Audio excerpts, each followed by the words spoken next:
2024 లేదా 25లో డిగ్రీ లేదా బీటెక్ చదివారా? సాఫ్ట్వేర్ జాబ్ కోసం ఎదురు చూస్తున్నారా? అయితే కోడ్ జ్ఞాన్ 100 డేస్ కోర్సులో చేరండి, జాబ్ సాధించండి.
హలో అన్వర్ గారు, ఇంటింటికి లా ఆఫ్ అట్రాక్షన్, ఇంటికి ఒక మిలియనియర్.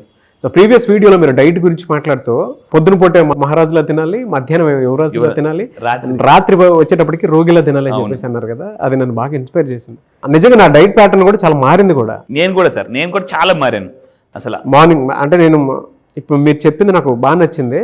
రెగ్యులర్గా నేను ఈ మధ్యకాలంలో ఏంటంటే కరెక్ట్గా ఈవినింగ్ 7 లోపు తినేస్తాను, ఆఫ్టర్నూన్కి వచ్చేటప్పటికి 1 లోపు తినేస్తాను, మార్నింగ్ 7 to 8 బెడ్లో ఖచ్చితంగా తినేస్తాను. అంటే ప్యాటర్న్ మారింది. దానివల్ల ఏంటంటే గ్యాస్ ట్రబుల్ కొంచెం తగ్గింది. అవునండి. అండ్ నా థాట్ థింకింగ్ ప్రాసెస్ అంతా మారింది.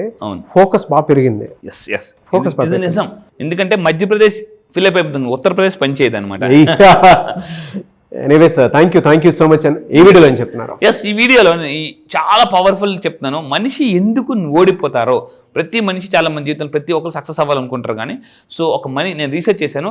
ఇప్పుడు ఈ క్వాలిటీస్ మీకు ఉండకూడదు. చూడండి, why some people fail in life. చాలా మంది జీవితంలో ఓడిపోతారని అంటే రీజన్స్ ఉండడం వల్ల.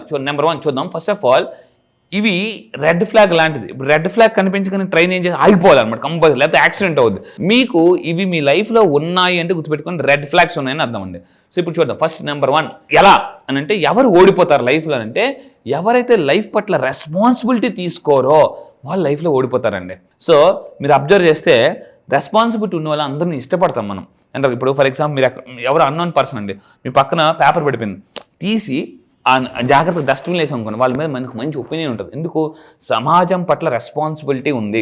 ఫస్ట్ పాయింట్ మీరు గుర్తుపెట్టుకుని మీరు కమిట్మెంట్ పెట్టుకుని నేను రెస్పాన్సిబిలిటీగా ఉంటాను, నా చుట్టూ ఉన్న వాళ్ళని కూడా నేను రెస్పాన్సిబుల్గా ఉంచుతాను అని మీరు అనుకోండి. ఎందుకంటే ఈ సమాజం బాగుంటే మనం బాగుంటాం, మన పిల్లలు బాగుంటారు. ఎందుకంటే రేపు మీ పిల్లలు ఆ సమాజంలోకి వెళ్తారు. అందుకని నేనేంటంటే సమాజం బాగుండాలని కోరుకుంటాను. ఎందుకంటే ఆ సమాజంలోకి రేపు మీ పిల్లలు వెళ్తారు. సో అందరూ మనం కూడా అదే బతుకుతాం. సో ఫస్ట్ పాయింట్ మీరు గుర్తుపెట్టుకోవాలి, రెస్పాన్సిబిలిటీ ఉన్న వాళ్ళు ఎక్కువ సక్సెస్ అవుతారు. ఎవరు ఓడిపోతారంటే రెస్పాన్సిబిలిటీ లేని వాళ్ళు ఓడిపోతారు. ఇది ఏం చేస్తుంటే ఇట్ బ్లాక్స్ గ్రోత్ని ఆపేస్తుందండి. సో మీరు రెస్పాన్సిబుల్గా ఉండండి, మీరు రెస్పాన్సిబుల్గా ఉండాలి, మీ చుట్టూ ఉన్న వాతావరణాన్ని ఒక పాజిటివ్గా ఉంచుకోవడం, that's take your responsibility. And ఇంకొకటి ఏంటంటే లా ఆఫ్ అట్రాక్షన్ కూడా చాలా మంది చెప్తారండి. లా ఆఫ్ అట్రాక్షన్ కోచెస్ అందరూ చెప్పేది I am responsible for my life. నా లైఫ్ ఓడిపోవడానికి మా అమ్మ నాన్న కారణం, మా అమ్మ నాన్న సరిగ్గా చదివించలేదు, లేదనుకుంటే నేను ఇక్కడ కాదు ఇంకెక్కడో పుట్టాల్సింది, ఇలాగా చాలా మంది కారణాలు చెప్పుకుంటుంటారు అన్నమాట. లా ఆఫ్ అట్రాక్షన్ అన్నిటికన్నా పవర్ఫుల్ ఏంటంటే acceptance. When you accept your self, life అన్ని చేంజ్ అవ్వడం మొదలు పెడుతుంది. సో ఒక ఆవిడ ఉన్నారు, you can heal your life అని పుస్తకం రాశారు. ఆవిడ ఏమంటుందంటే మీరు గుర్తుపెట్టుకోండి, ఎప్పుడైతే మనిషికి యాక్సెప్టెన్స్ మొదలవుతుందో జబ్బులు రావు. నేను బాలేను, నేను పొట్టిగా ఉన్నాను, నేను నల్లగా ఉన్నాను, నేను లావుగా ఉన్నాను, మీరు ఎప్పుడైతే ఇలా కంపేర్ చేసుకోవడం మొదలు పెడుతుంటారో యాక్సెప్టెన్స్ పోతుంది అనమాట. సో నేను నా లైఫ్లో నేను ఒకప్పుడు అనుకునేవాను అనమాట, నాకు యాక్సెప్టెన్స్ సరిగ్గా ఉండేది కాదు, నేను ఇంకా ఇలా ఉండాల్సింది అలా ఉండాల్సింది అనుకుంటే ఎలా ప్రతిదానికి అనుకోవడం వల్ల ఏమవుతుందంటే నా మీద నాకు కోపం, ఫ్రస్ట్రేషన్ పెరిగిపోతుంటుంది. యాక్సెప్టెన్స్ ఎప్పుడైతే మనం లైఫ్లో మొదలవుతుందో రెస్పాన్సిబిలిటీ మొదలవుద్దండి మనకి. First point law of acceptance అనే కాన్సెప్ట్ ఉంది. అది నేను క్లాసెస్కు రండి, ఇంకా బాగా చెప్తాను, మీరు ఎలా హ్యాపీగా బతకాలో కూడా చెప్తాను. And number 2 fear about criticism. ఎవరైతే అంటే చాలామంది ఏదైనా స్టెప్ తీసుకోవాలన్నా క్రిటిసిజానికి ఎవరైతే భయపడతారో వాళ్ళు కూడా లైఫ్లో ఫెయిల్ అయిపోతారు అనమాట. అంటే ఎవరైనా అనుకుంటారేమో, నవ్వుతారేమో, మనం చేసి ఒకవేళ ఓడిపోతే చెప్పానా వద్దని చెప్పానా అనవసరం చూసావా అని ఆ క్రిటిసిజం చేస్తారేమో అని భయపడతారు అనమాట. గుర్తుపెట్టుకోండి, భయం ఉన్నంత కాలం జయం రాదు. మళ్ళీ చెప్తాను, భయాలు = దెయ్యాలు. సో చిన్నప్పుడు మనకి ఆ రూమ్లో దెయ్యం ఉందన్నప్పుడు ఆ రూమ్లోకి వెళ్ళే వాళ్ళం కాదు. సో అందుకంటే అక్కడ దెయ్యం మనం ఆపేసింది పెద్ద భయం ఆపేస్తుంది అనమాట. సో మీరు గుర్తుపెట్టుకోవాలి, ఏదైనా సాధించాలంటే క్రిటిసిజం అంటే ఎవరైనా దీన్ని ఏమంటారంటే ఫియర్ ఆఫ్ ఫెయిల్యూర్, ఓడిపోతానేమో అని భయం. ఆ భయం ఉన్నప్పుడు కూడా అంటే మనకి వాళ్ళు సక్సెస్ రాదు, ఓడిపోతారండి. మీరు గుర్తుపెట్టుకుని ఏం చేసినా జనాలు అంటారు, ఏం చేయకపోయినా కూడా అంటారు, దేవుడిని కూడా అంటారు. సో అందువల్ల ఏంటంటే మీరు గుర్తుపెట్టుకోవాల్సింది అంటే ఒకరి సంతోషం కోసం కాదు, మీ సంతోషం కోసం మీరు బతకండి. నేను ఇంతకు ముందు కూడా చెప్పాను, అందరినీ సంతోషపరచాలనుకుంటే you are the most unsuccessful and unsatisfied person in the world.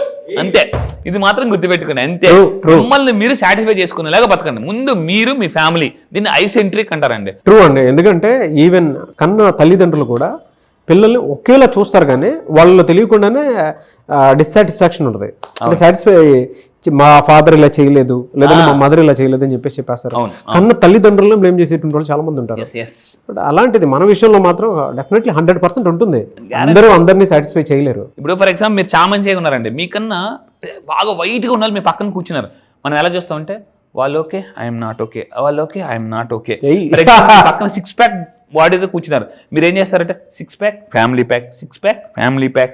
ఏమవుతుందంటే యాక్సెప్టెన్స్ పోతుంది అనమాట. నేను వరస్ట్, నేను వేస్ట్ అన్న ఒక ఫ్రస్ట్రేషన్ వచ్చేస్తుంటుంటుంది.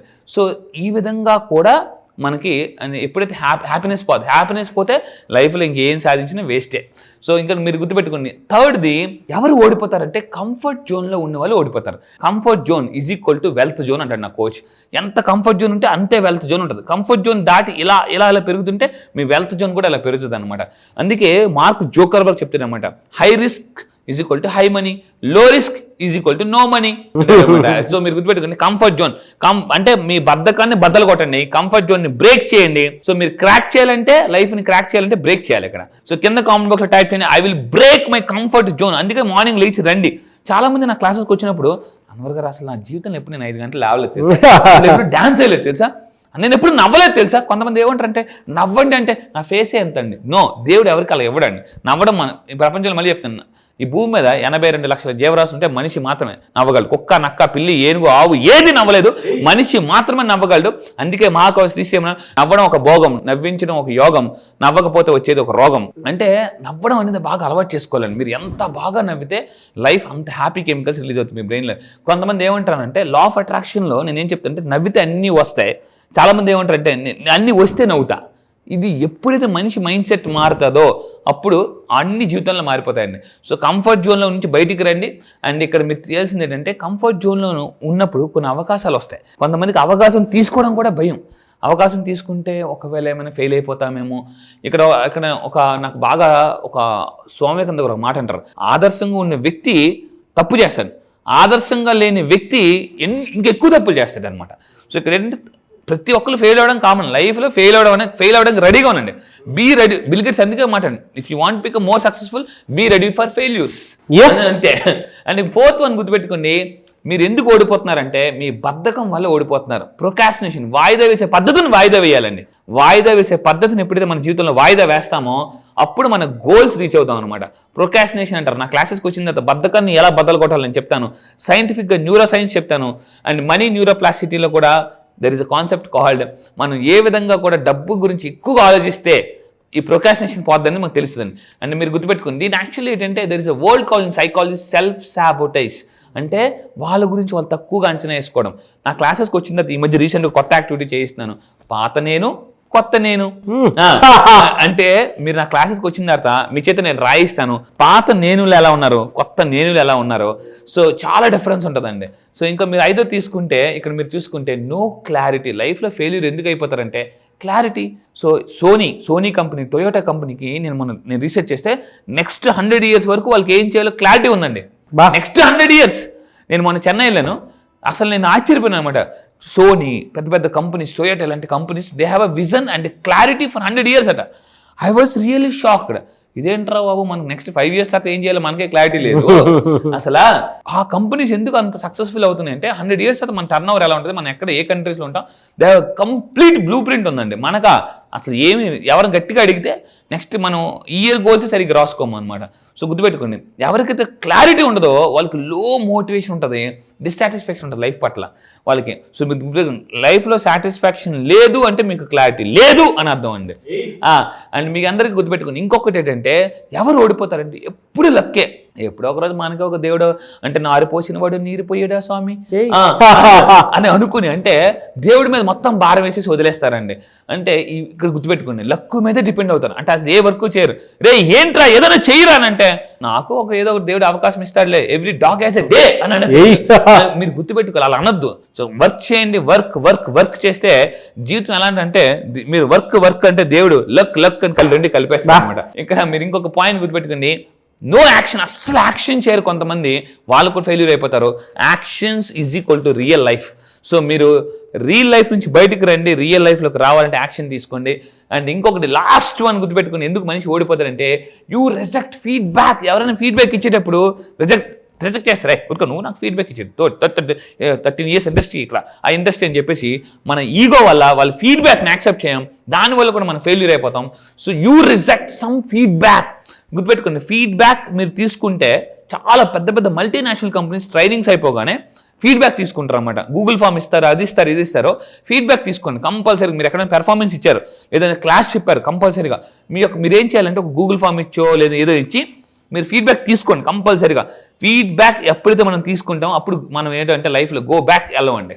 సో గుర్తుపెట్టుకోండి, థింకింగ్ ఫీడ్బ్యాక్ ఎవరైనా మీరు ఇస్తున్నారంటే ఇక్కడ చూడండి, ఇక్కడ ఈ పాయింట్ మీరు అందరూ అబ్జర్వ్ చేయండి. థింకింగ్ ఫీడ్బ్యాక్ ఎవరైనా మీకు ఫీడ్బ్యాక్ ఇస్తున్నారంటే వాళ్ళు మిమ్మల్ని టార్గెట్ చేశారనో లేదా అటాక్ చేస్తున్నారని మీరు ఫీల్ అయితే మీరు సక్సెస్ అవ్వరు. ఈ 7 పాయింట్లు మీరు ఉంటే మీ లైఫ్లో ఫెయిల్యూర్ ఉంటుంది, సక్సెస్ రాదు. సో మీరు ఇంకా తెలుసుకోవాలంటే నా క్లాసెస్కి రండి, ఇంకా ఫాస్ట్గా ఎలా సక్సెస్ అవ్వాలి. 2 years ఆఫ్ సక్సెస్ కేవలం 6 నెలల లైఫ్ ఎలా అట్రాక్ట్ చేయొచ్చు నేను చెప్తాను. Simple of attraction law. Really fantastic concept అండి. Thank you so much. Thank you sir, thank you.